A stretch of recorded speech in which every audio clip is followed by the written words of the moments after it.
Hi class, this is notes on chapter 2, lesson 1, specifically whether by looking at the ordered pairs, which is this in front of us, these are called ordered pairs, and whether or not these ordered pairs are a function or not.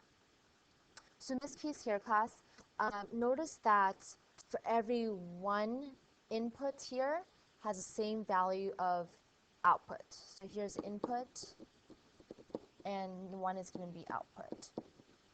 And again here, for one input has the same output. So each input has the same output.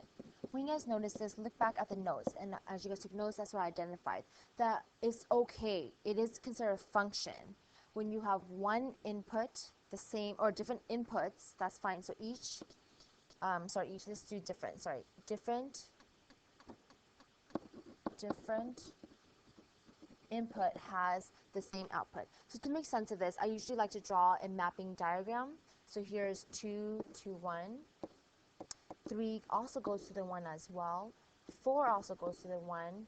The 5 and then the 6 as well, all points going at the 1. So when you guys notice that, that's okay. So for every input can have the same one output. So yes, this is considered a function.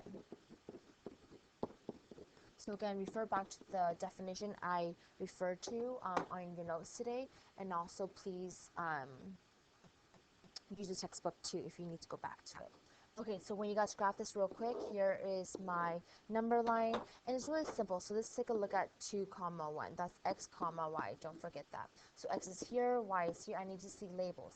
Here's 1, 2, and you label just like that. I'm okay with that, and label this here.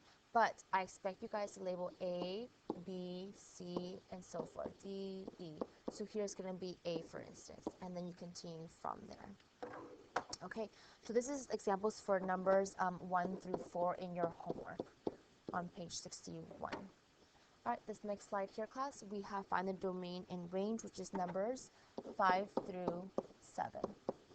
So in this case here, say it's 2, and here's all the way to 5, and then here's like -1 and -4, and say there's an overlap. Say this is like a 2, and it also goes through here. So here's A, B, and C. So here, class, I want you guys to make sure you guys can write out the order pair. So A is going to be 2, 5. Okay, and then here we have B is going to be -1, 2. You guys do the work too and double check, please. And then C is going to be -1, -4. Okay, so here all the x values is going to be domain. So x is going to be all domain values. All x values is the domain, and y is also values are going to be the range. So to write properly, what I'm looking for is you guys can do this and list it out, which is going to be 2, -1, and then also again -1, so you don't have to repeat yourself there. And then lastly, for the range, go ahead and represent R for range. I remind people like this, have your drawing out, and then basically all these numbers on the Y section. So it's going to be 5, 2, -4. And that's it. Quick 4-minute video. Thank you very much for viewing this class, and hopefully this helped you guys complete your homework assignment. Thank you very much for taking the time to view this. And don't forget to answer the discussion question to get your points as well. Thank you.